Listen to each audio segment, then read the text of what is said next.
Today is December 1st, 2016, and it is the new moon of the 9th scriptural month.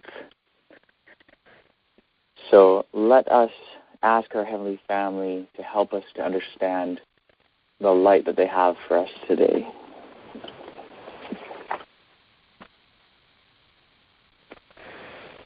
Eloheinu, Heavenly Family, Todah lakal, Todah la'emet, Todah l'chaim. Thank you for everything, and thank you for truth, and thank you for life. Please help us to understand your message for us on this new moon. Thank you for always coming through and giving us fresh fruit to eat from the tree of life. Help us to truly eat it, not just to hear about it, but to individually take it in and to receive the life, the righteousness that you have to give us. Prepare our hearts now. And sister, please help me to speak this truth in its true clarity and in a way that will have the impact that you desire it to have. Thank you so much. Father, Mother, we ask this B'Shem Tzemach, in the name of Branch. Amen. Amen. So, today's new moon topic is one, well, we're always excited about our new moon topics, of course, but this is kind of interesting. Yesterday, I was asking our Heavenly Family what it is that we are supposed to go through, and I really had no clue. I was praying and studying, and I just had no clue. And one of the things early on in this message that the enemy tempted me with was the thought that one day there's just not going to be light on a new moon, and that I'll have to get on the call and be like, hey, sorry guys, there's nothing, and it's just such a sad, awful thought. But our Heavenly Family has always had something to say to us. And so yesterday I was praying about this and just like asking our Heavenly Family, what is it exactly? And I, never lost sight of the fact that they will show something because this is part of their system. But I had no clue at all what it was. Like I was really like, okay, what could it possibly be? I mean, there's literally thousands of things that it could be. And I was really just wondering about it. I wondered if it was this thing or that thing, or, in this direction or in that direction. Because often I just have to ask our Heavenly Family, where do I start? What do I read in getting into this? And they'll direct me to something. But this time, for however many hours in studying and praying, I was still left with just absolutely no clue at all. And so I started singing to them and asking them more in song and all of that. And then they made it clear as to what it was. And I just could not help but rejoice because it's just awesome that they always give more. And, the temptation was like, okay, I guess there's nothing else. And like, what can I do about it? If there was to be nothing, there would just be nothing, How could I possibly just, you can't just grab something out of thin air, If there's nothing, there's just nothing there. But there was something, as there always is. And so I could not help but rejoice. And what they have for us today sounds familiar, yet it's quite different. And some of you may be aware of the first aspect that I'm going to mention in introducing this subject, because I may have mentioned it on a previous call, but I'm not sure if I have. So anyway, before getting into our introduction, I'll introduce our introduction. I'm sure you guys are familiar to whatever extent with the story of the discovery of the Dead Sea Scrolls in 1947. That being that there was, and there's multiple versions of this story, so I'll just give a basic account. There were a couple Arab Bedouin, one or couple, depending on the story, and a goat wanders into a cave. Sorry, what was that? Were they shepherds? Oh, yeah, Teresa's mentioning, asked if they were shepherds. In one account of the story, they're shepherds, and I think that they were shepherds, but they weren't simply shepherds. They were also interested in finding some sort of treasure and that sort of thing. So anyways, the story goes that a sheep or goat wanders into a cave, and this Arab throws a stone into the cave and hears a crash, and it turns out that it was an ancient clay jar containing ancient Hebrew scrolls. And then, of course, that was the finding of the first scrolls, and after that, over the course of 9 years or so, the rest of the scrolls that are known today were found, or at least the majority of them, in 11 caves at Qumran, or near the site of Qumran, which is on the northwestern shore of the Dead Sea. So around that site, around that settlement, there are several caves, 11 of which were found to contain scrolls in the discovery of the Dead Sea Scrolls from 1947 to 1956. And, of course, we've been studying this for over a year now, so you guys are familiar with what the Dead Sea Scrolls are, why they are important, and that sort of thing. But what is far less familiar is the fact that 1947 was not the first time when Dead Sea Scrolls were found. In fact, there was another discovery of Dead Sea Scrolls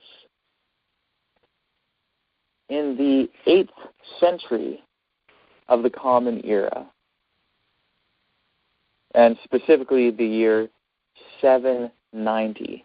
So 790 CE or 790 AD. And this is known from a letter written in the year 800 by a person known as Timothy I, who was the patriarch of the Church of the East from 780 to 823. So this is the leader of the Church of the East, which is a Syrian church.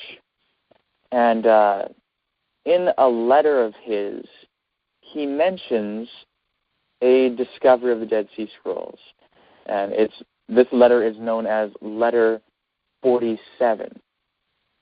So I'll read a part of it to you. And I think that you'll find that there are certain things that sound remarkably familiar.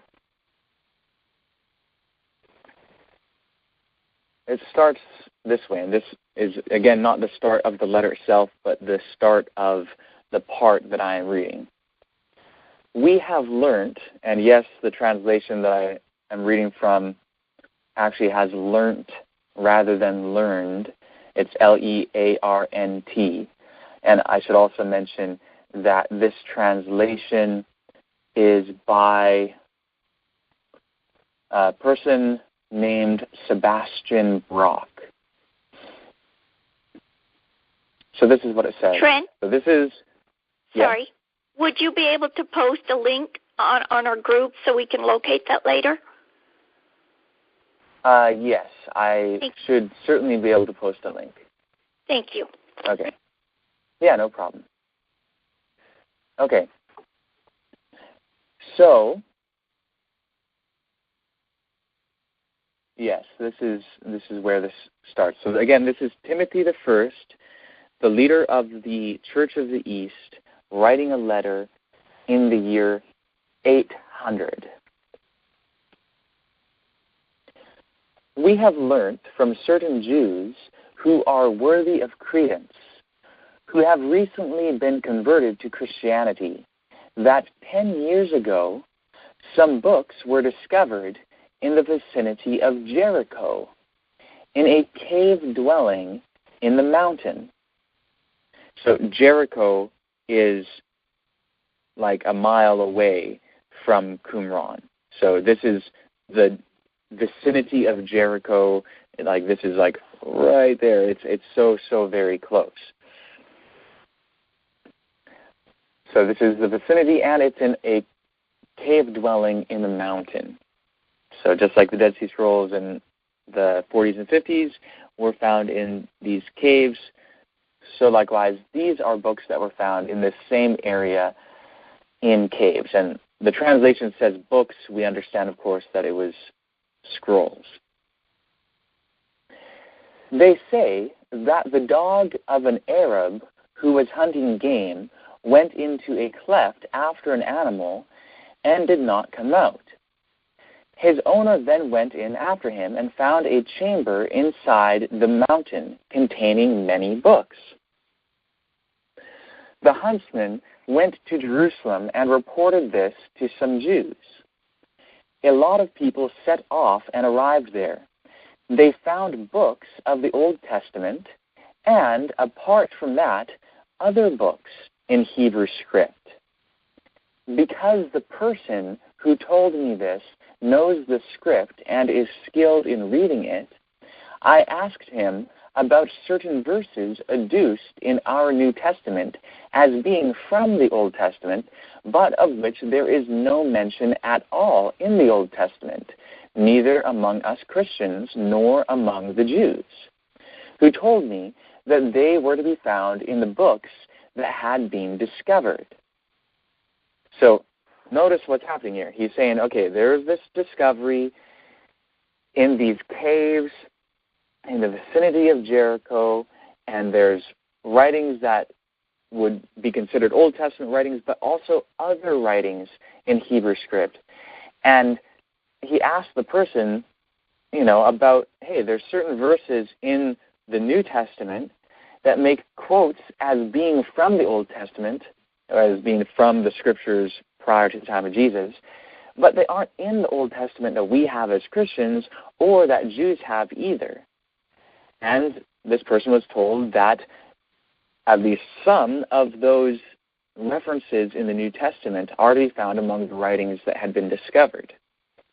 So this, of course, is also the same of the Dead Sea Scrolls that we know as being found in 1947 and following. So continuing on the letter. When I heard this from that catechumen, I asked other people as well besides him, and I discovered the same story without any difference. I wrote about the matter to the resplendent Gabriel, and also to Subhal Moran, Metropolitan of Damascus, in order that they might make investigation into these books to see if there is to be found in the prophets that seal, quote, he will be called Nazarene, Matthew 2:23, or that which eye has not seen and ear has not heard, 1 Corinthians 2:9, or Cursed is everyone who is hung on the wood, Galatians 3:13. Or, he turned back the boundary to Israel in accord with the word of the Lord which he spoke through Jonah the prophet from Gad Hafar. And other passages like them, which were adduced by the New Testament and the Old Testament, but which are not to be found at all in the Bible we possess. I further asked him if they found these phrases in these books, by all means to translate them. For it is written in the psalm beginning, "Have mercy, O God, according to your grace," that is Psalm 51.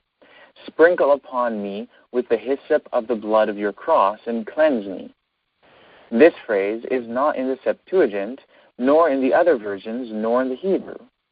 Now that Hebrew man told me, we found a David or a Psalter, that's a collection of David's writings, among those books, containing more than 200 psalms. I wrote concerning all this to them. So he's saying that, okay, there's all these other writings, and he was told by a certain Hebrew man that they found a collection of David's psalms containing more than 200 psalms in this find. And then he continues on, essentially speculating about where these scrolls came from. So I'll read what he has to say here anyway, because it's part of his discussion on it.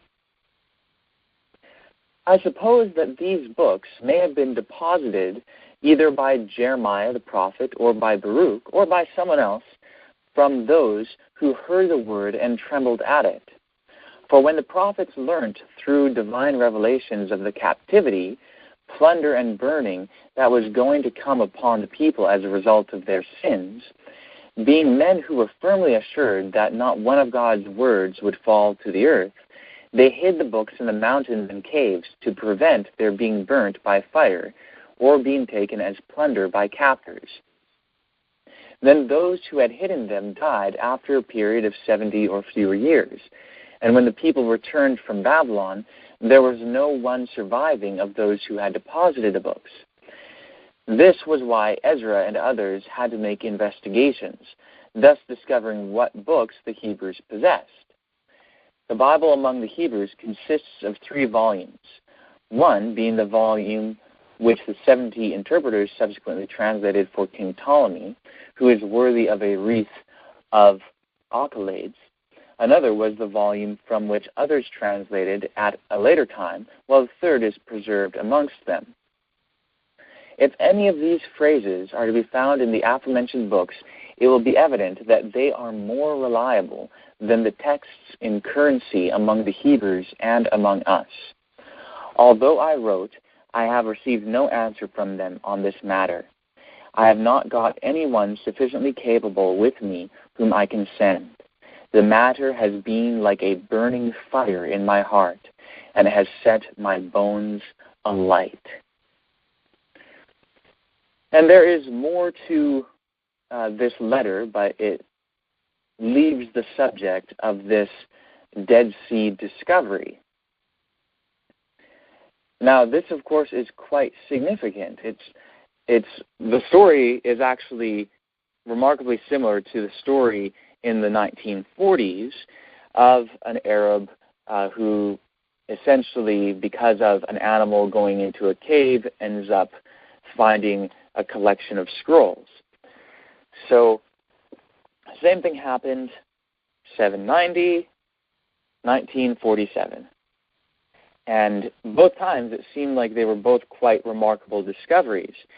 If the 790 discovery really contained over 200 Davidic psalms and contained books that were considered to be of the Old Testament and other writings besides, well, that's quite a large discovery. That's not just finding a fragment. So that's really important. Of course, the Dead Sea Scrolls discovery in the 40s and 50s was equally, if not more, significant. But the problem, of course, is that this 790 discovery was a long time ago. That is, from now. So what happened to all these writings? Well, no one really knows what happened to all of them. But it is reasonable to be able to trace what happened to some of them. And that story begins in 1896 with the discovery of another very significant manuscript find in Cairo, Egypt. And this manuscript discovery and library is known as the Cairo Geniza, or the Cairo Geniza discovery. And, we won't go into the whole story of the discovery of this. There were people who had known about it for some time. It was in the 1700s that, for the first time, a European took notice that there's some large body manuscripts in Cairo, Egypt, but it wasn't until 1896 that people actually really found what was there. It was a couple of twins, Jewish sisters actually, who ended up basically finding this and taking it to a gentleman who they knew at Cambridge University. And he ended up going to Cairo, Egypt. There's a synagogue there known as the Ben Ezra Synagogue, which had a storeroom known as a Geniza, containing over 300,000 manuscript fragments, mostly dating from the 800s into the 19th century. So they had been there for over 1,000 years. Most synagogues have a Geniza, and the purpose of Geniza is a storeroom to put writings containing the name of God. That is normally what it is for most Genizas. Traditionally in Judaism, manuscripts with the name of God on it will not be destroyed. Rather, they will be collected and then eventually buried. So the Geniza is the place where they are collected for however long. But for some reason at Cairo, they did not bury the manuscripts, or at least most of them. There were some that were buried, but most of them were not. They were just continually put into this storeroom for over 1,000 years. The other significant thing about this, sorry, one second. So basically, after they're worn out, rather than destroyed, they're put away. Yes. So I'll clarify that. Teresa was saying basically when the manuscripts are worn out, you have a scroll, it's getting worn out, it's not really fit for use anymore, rather than just throwing it away, they would store it in this Geniza, this storeroom, and then eventually they would take it and bury it. But here, the vast majority of these manuscripts were not buried in this Ben Ezra synagogue in Cairo, Egypt. Rather, they were actually just continually put into this storeroom for over 1,000 years. The other oddity about the Cairo Geniza is that rather than simply storing documents with the name of God, they stored any document written in Hebrew letters. Now, this isn't original Hebrew letters. This is the Aramaic square script, which became the common Hebrew lettering after the Babylonian captivity, or perhaps during the Babylonian captivity. But either way, it became the characters with which the Hebrew language was written. So a lot of this, though, it's not necessarily actually just Hebrew. So you know how you could have you have multiple languages written with the same characters, like English and French and Spanish are all written with the same characters. Well, these Hebrew characters, the Aramaic square script, was used to write Hebrew. It was also used to write Aramaic, and it was also used to write Judeo-Arabic. And so this Cairo Geniza discovery contains manuscripts with all three of those languages, again, Hebrew, Aramaic, and Judeo-Arabic, but it's all written in Hebrew characters, which is really the square script, the Aramaic square script. So that's kind of, for whatever reason, at that particular place, they felt that it was a good thing to not throw away any of those manuscripts.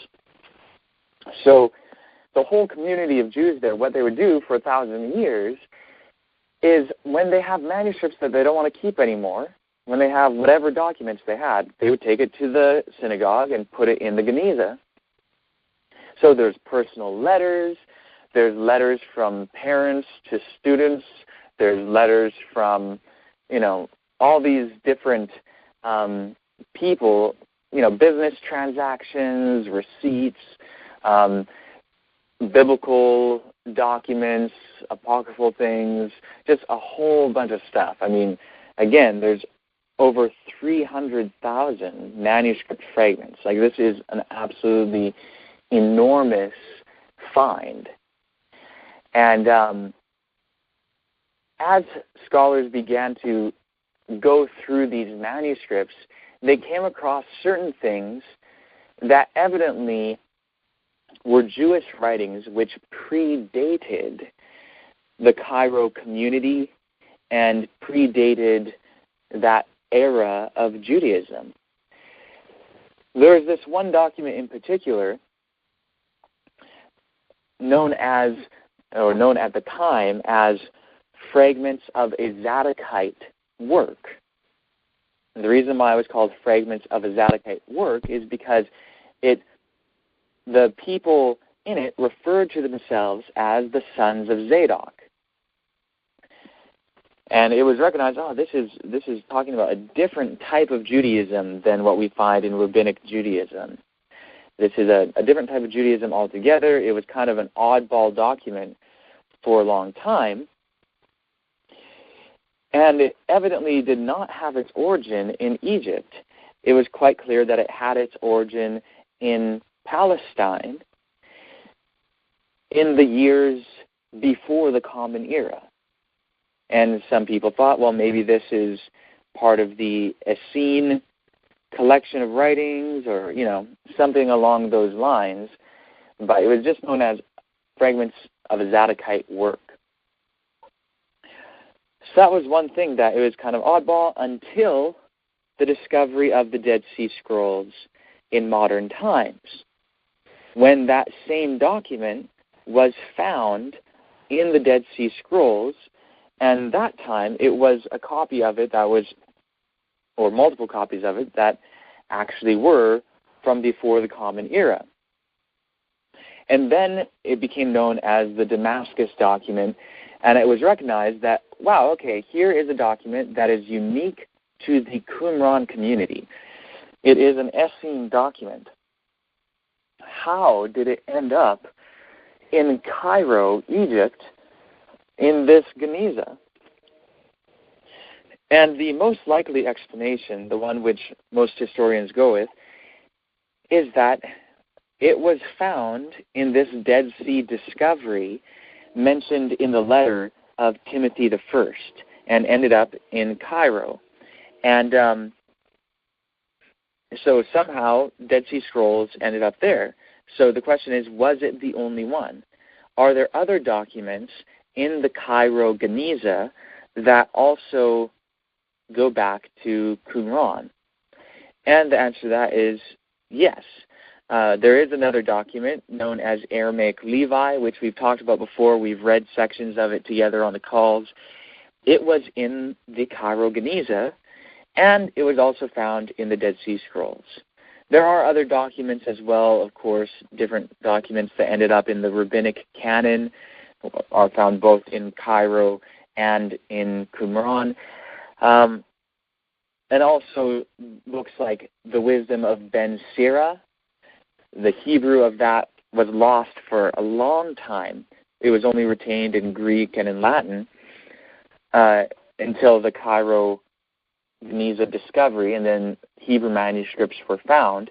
And then, of course, at Qumran, more Hebrew manuscripts were found.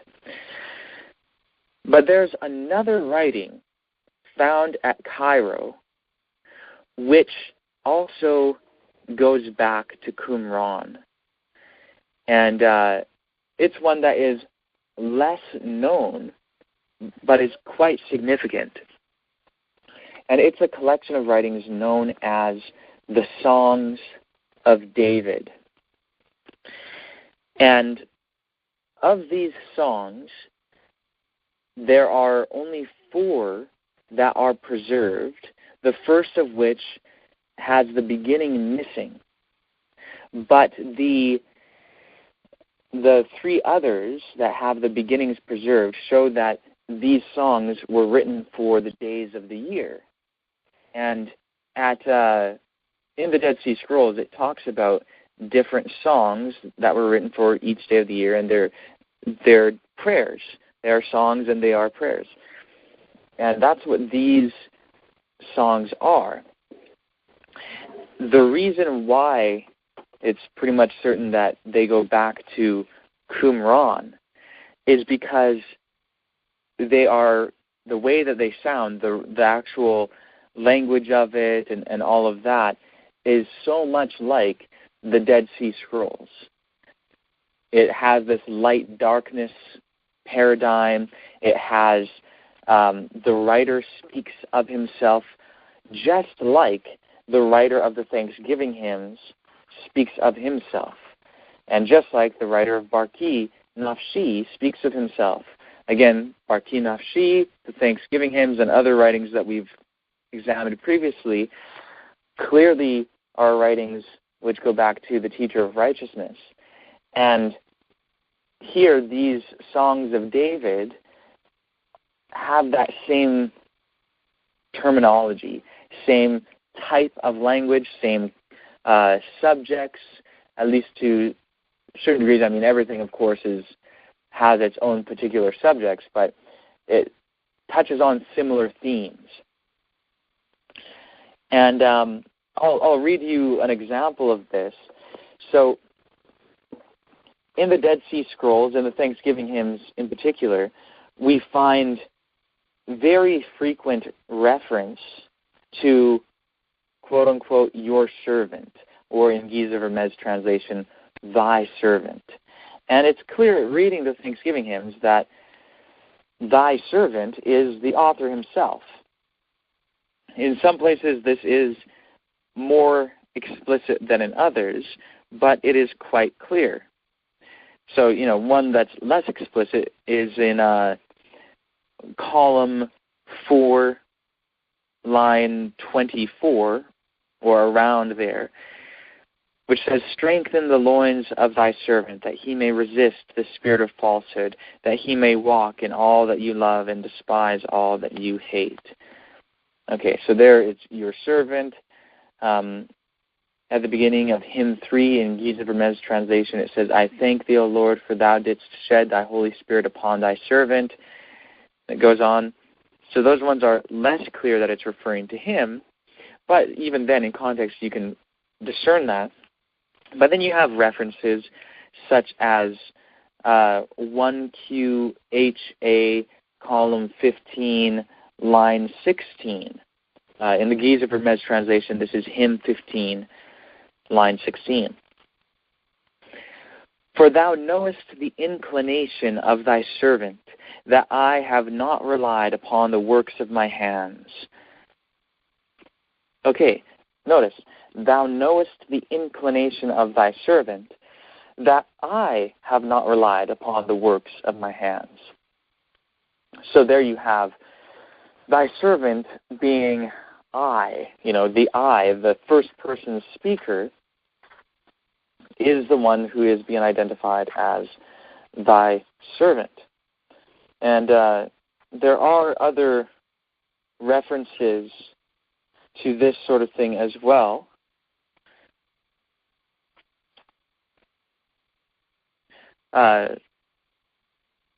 This is 1QHA, column 19, line 31.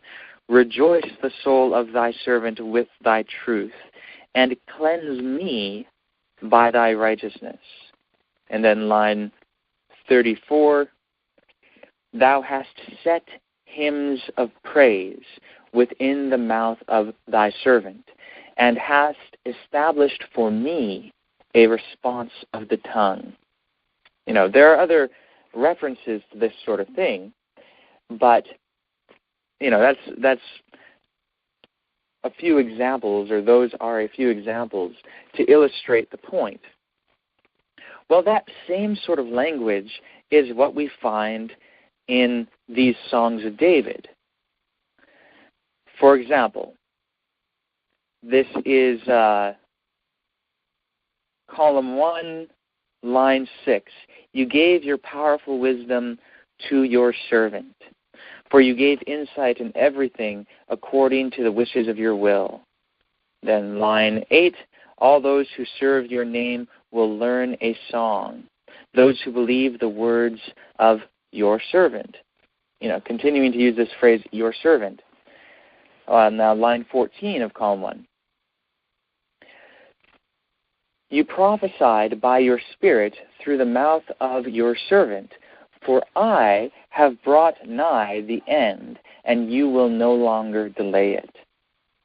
So notice there's the interchange between your servant and then first person speaking. I or me, both occur in the Thanksgiving hymns, both I and me. This one, it's an instance of the word I.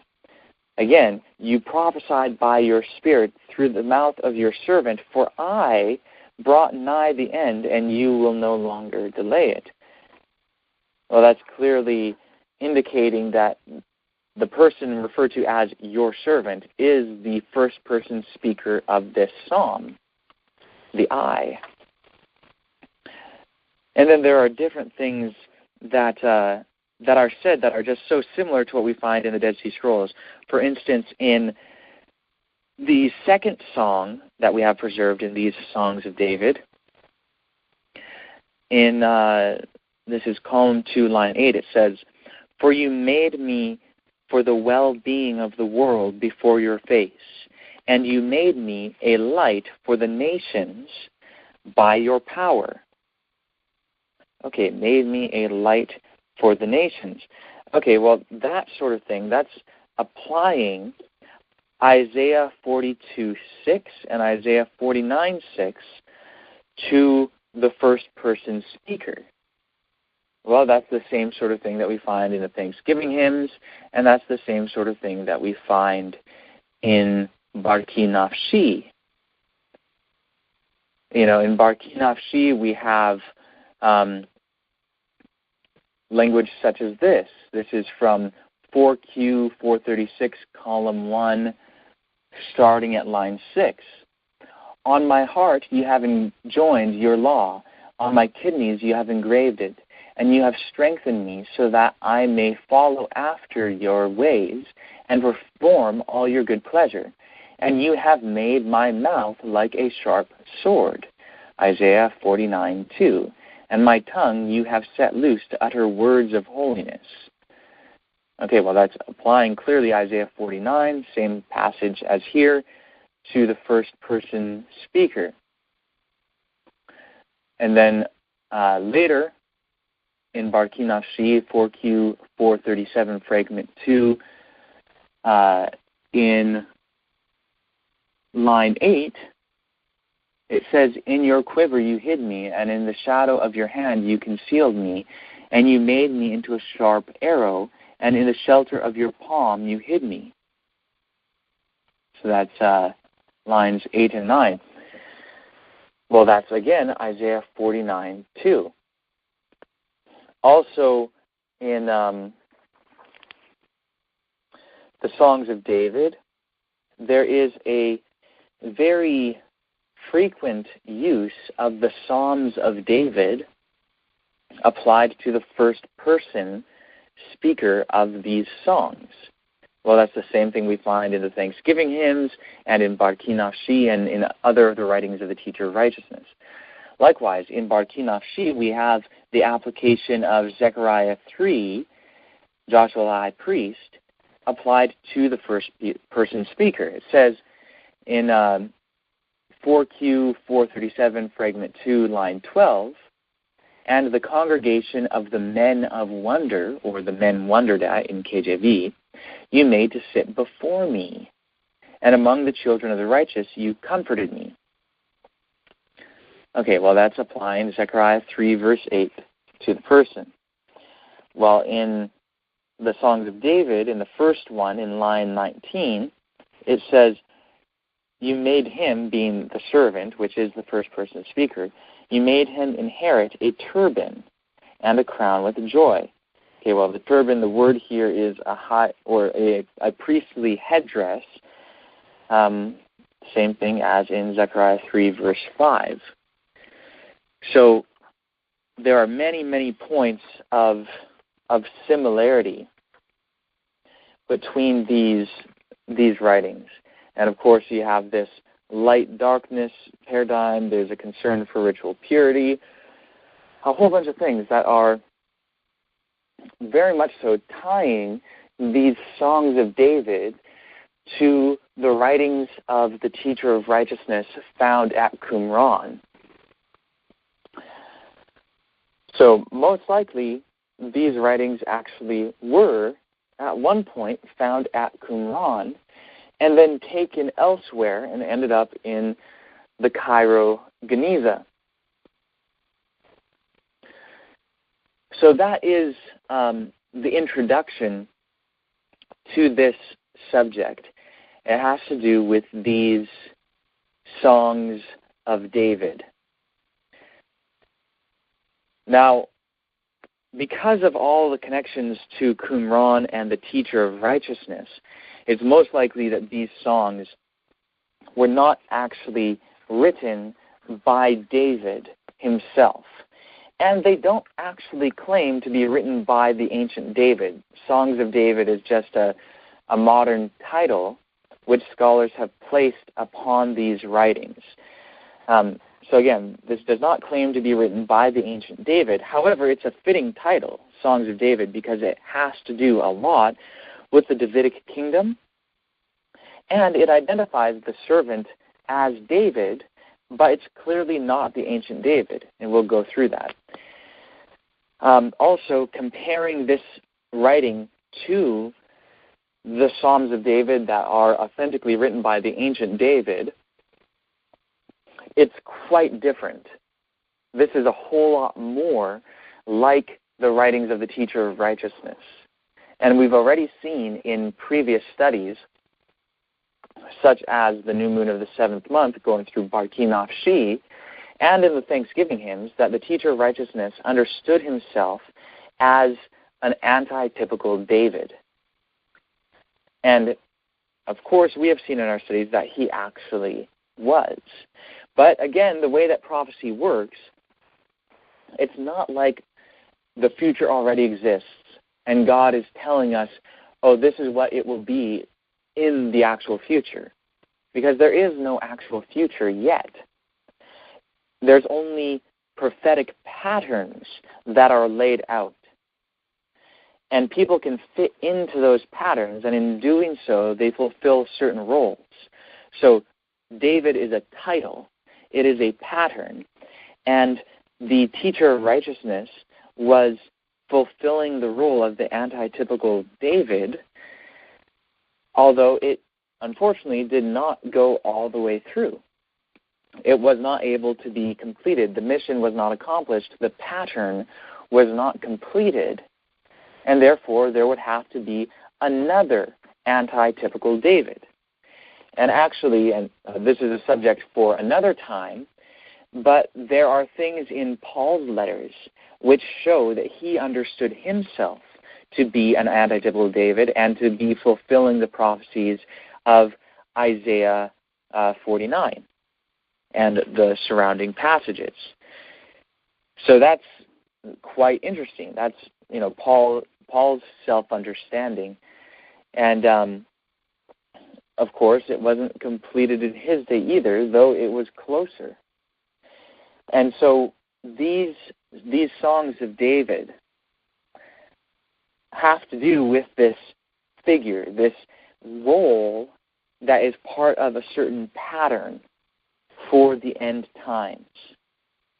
And so, of course, today we understand that anything on a subject matter such as this is indeed present truth, because we are now in the restoration of the house of David, and what we hope and pray and strive toward is that this will be the final attempt to work out this pattern, because we should live out the entire thing. So, another thing that I want to say is that, in truth, we can live out the entire thing. You know, sometimes when we recognize the true nature of prophecy and recognize the nature of types, we think, oh, well, it could have happened then, but it didn't, so it's not going to happen today. And we end up being discouraged by it. And that way of thinking really does not take into account the facts of reality.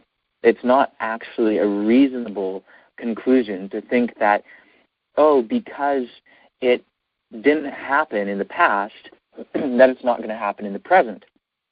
In fact, that conclusion is far more fitting to the more popular view of the nature of prophecy and typology. The popular view is that the future is basically already what it is, at least to God. It's already set, and He is already in the future. He knows the future as it really is because it in some way already exists. And if you go with that view, the future is incontrovertibly already fixed. And if it's just not time for the prophecy to be fulfilled, it's not going to be fulfilled. And so basically, if you have that view of prophecy, you may as well think, oh, well, it wasn't time back then and they thought it was, so it's probably not time now. That view makes it so that there's absolutely nothing you can do to ensure the fulfillment of a prophetic pattern. You just either happen to be living at a time where it's not going to happen, or you happen to be living at a time when it is going to happen. But the truth of the nature of prophecy and typology is that it's not like that at all. We can, in fact, do something. Whether a prophecy is fulfilled in our generation or not has everything to do with what we choose and what we do. So we can look back and see, oh, wait, this started to be fulfilled in a past generation, and they got so far, and then they failed. Well, we can actually look back and see the things that they did right and follow that example, and we can see the things that they did wrong and learn from their bad example and avoid the same mistakes that they made. Because each time, as these prophecies are beginning to be fulfilled in a given generation, for the most part, they become fulfilled more and more so. Why? Because people are learning from the generations of the past. So we actually have the greatest opportunity today to fulfill these prophecies because we have the examples of those who have gone before us and who partially fulfilled them. And those partial fulfillments give us a far fuller understanding of what these prophecies are really all about. And so we can look back and we can see what has taken place, and we are not bound by a fixed future to either fulfill or not fulfill it. We actually have a choice, and we can bring it to pass. And that's what we absolutely must do, and we have to be consciously determined to do so. not just passively waiting. And that's why most people like the false view of the nature of prophecy, because you don't have to do anything. It's going to happen whether you do something or not. So you just have to sit around and wait for some amazing prophecy to become fulfilled. That's appeasing to the carnal nature, but it's a deception. We can and we must act. That is the only way these prophecies will be fulfilled. And that's actually indicated in this first song, at least in one place. And this first song is what we will be going through.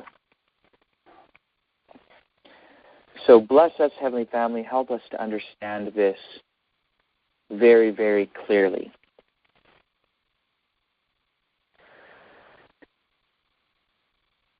So this first song, and unfortunately, I have to say, you won't really be able to follow along, because the first time that I'm aware of when this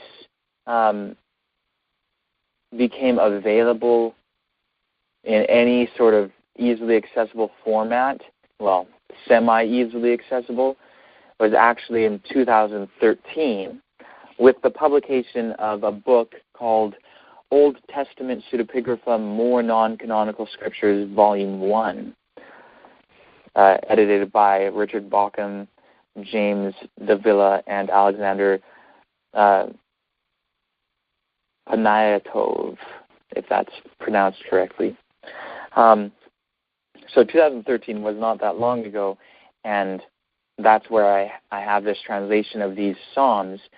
There is another translation of the first song that is available somewhere online, but you have to be a member of a certain organization and all of that, and you can only preview it if you are a member. So who knows? I might send links to that in case anyone wants to become a member and be able to view this. So anyways, but for now, we won't be able to have this so you guys can follow along.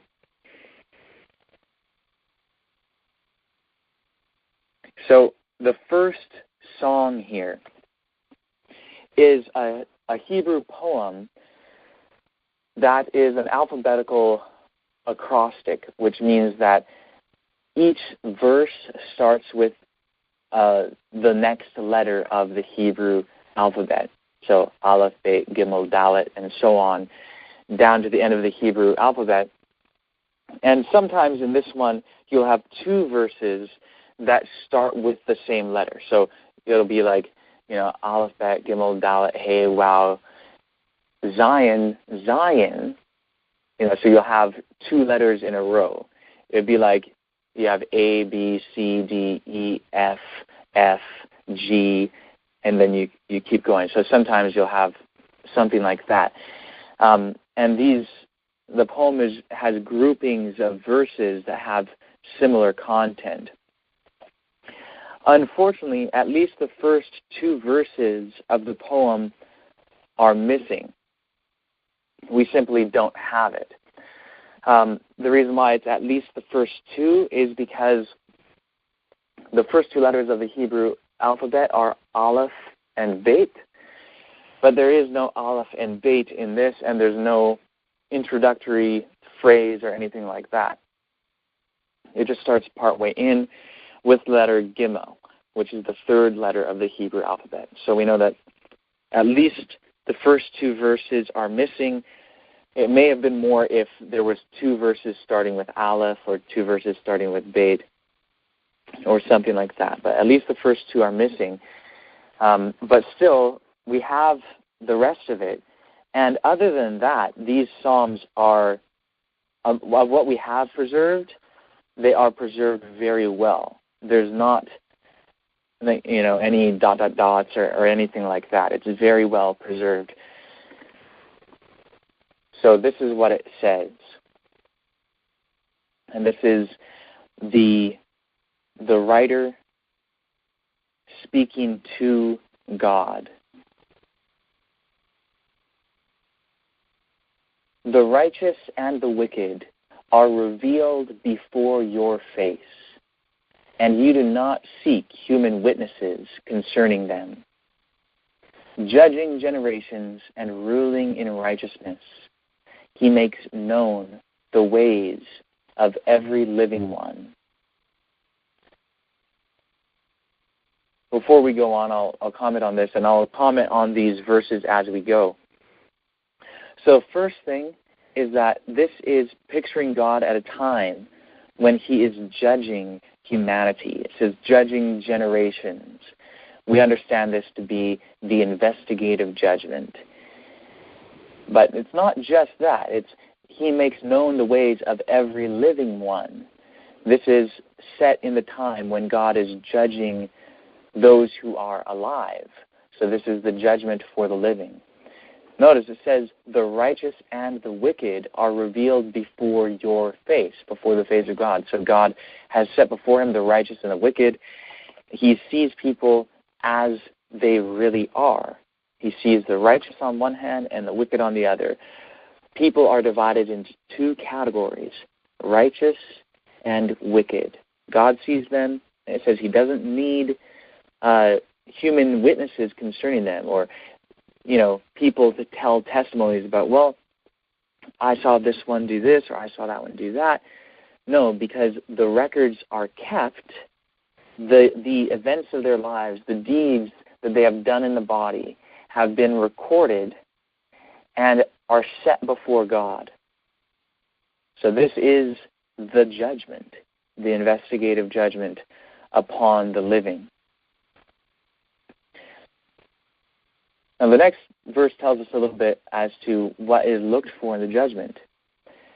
You desire righteousness and reject wrongdoing, and the foolish shall not be able to stand before your glory. Okay, the phrase, and the foolish shall not be able to stand before your ... that's from Psalm 5, verse 5. Psalm 5 is another psalm which we have found to be present truth. And we won't go into it right now, but you guys can look up our studies. I think we have one study on YouTube going through Psalm 5. But that's present truth. That takes place in the judgment for the living. And it's, this is specifically quoting Psalm 5. The only difference is that in Psalm 5, instead of saying, and the foolish shall not be able to stand before your glory, in Psalm 5 it says, the foolish shall not be able to stand before your eyes. And then also another verse that connects this to the judgment, and there are more, but for sake of time I'll just mention one. It's Malachi chapter 3, verse 2. And for context, I'll read verse 1 as well. I am about to send my messenger who will clear the way before me. Indeed, the Lord who you are seeking will suddenly come to his temple, and the messenger of the covenant whom you look for is certainly coming, says the Lord who rules over all. Who can endure the day of his coming? Who can keep standing when he appears? For he will be like a refiner's fire, like a launderer's soap. He will act like a refiner and purifier of silver, and will cleanse the Levites, or the children of Levi, and refine them like gold and silver. Then they will offer the Lord a proper offering. Okay, so this is a judgment scene of God coming to his temple and judging and purifying the sons of Levi, and it says, and who shall be able to stand when he appears? Well, here it's, and the foolish shall not stand before your glory. It's judgment language. And of course, Malachi 3 is, as the rod and branch messages have so clearly shown, a description of the judgment for the living. So all of this so far is really making it plain that this is talking about the judgment for the living. Verse 4, and you divide the world between darkness and light, and between the unclean and the clean, and between righteousness and deceit. So here we have these paradigms set up. And it's saying that these paradigms are God's paradigms. So this is the writer speaking to God saying, you divide the world between darkness and light, between the unclean and the clean, and between righteousness and deceit. Well, of course, that's just what we find in the Qumran writings and in the New Testament. Of course, in the community rule, we have the sons of light and the sons of darkness. 1QS column 1, lines 9 and 10. It says, and that they may love all the children of light, each according to his lot in God's design, and hate all the children of darkness, each according to his guilt in God's vengeance. And then even more clearly, we have 1QS column 3, line 13 to column 4, line 1, which is the section of the community rule on the two spirits or the two ways. I'll read some of it just to refresh our minds and see, okay, this is really the paradigm. The master shall instruct all the children of light and shall teach them the nature of all the children of men according to the kind of their spirits, the signs identifying their works during their generations, and their visitation for afflictions together with the time of their reward. From the God of knowledge comes all that is and shall be. Before they came to be, he ordered all their designs. And when, as ordained for them, they come into being, it is in accord with his glorious design that they accomplish their task without alteration. The laws of all things are in his hand, and he provides them with all their needs. He has created humanity to govern the world, and has appointed for them two spirits with which they may walk until the time of his visitation. They are the spirits of truth and falsehood. From the source of light come all the generations of truth, and from the source of darkness come all the generations of falsehood. In the hand of the Prince of Light is the dominion over all the children of righteousness. In the way of light they walk. And in the hand of the messenger of darkness is the dominion over all the children of falsehood. In the way of darkness they walk. From the messenger of darkness stems the corruption of all the children of righteousness. All their sin, iniquities, wickedness, and all their unlawful deeds are at his prompting. God, in his mysteries, allows this until his era dawns. And all their afflictions and seasons of distress are caused by his diabolical rule. And all the spirits allied with him share but a single resolve, to cause the children of light to fall. But the God of Israel and the messenger of his truth help all the children of light. For he it is who created the spirits of light and darkness, and upon them are built every deed, and upon them are founded every work, and upon their paths all actions. The one God loves for all eternal ages, and in all her deeds he is pleased forever. The other he abhors, her counsel and all her paths he hates for all time. And it goes on, of course, but it's quite clear that this division of the world into darkness and light is precisely what we find in the teachings of the teacher of righteousness found in the Dead Sea Scrolls. And of course, this is also retained in the New Testament You have John 12, 35 and 36, which I'll skip reading for now, and then we have 1 John chapter 1, verses 5 and 6. And I won't read the whole thing there, but I'll just read one line.